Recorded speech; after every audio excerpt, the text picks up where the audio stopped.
अस्सलाम वालेकुम व्यूअर्स, क्या हाल चाल है। तो गर्मियों में ज़बरदस्त सब्ज़ी करेले, जो कि कड़वाहट की वजह से बहुत से लोग शिकायत करते हैं जी, इनकी कड़वाहट ख़त्म नहीं होती।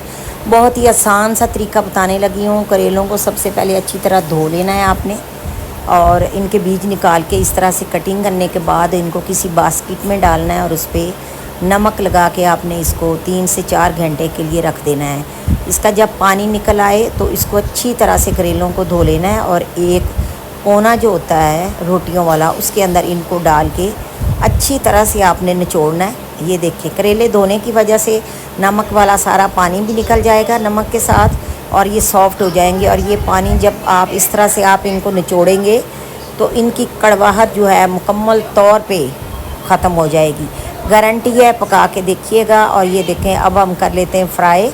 और फ्राई करने के बाद आप इनको किसी भी ज़िप लॉक बैग में आप इनको फ्रीज़ कर सकते हैं, और जब चाहे जो भी खाना बनाना चाहें, करेलों का सालन, वो आप बना सकते हैं। वीडियो पसंद आए तो लाइक, शेयर और सब्सक्राइब कर दीजिएगा चैनल को। जज़ाकल्लाह।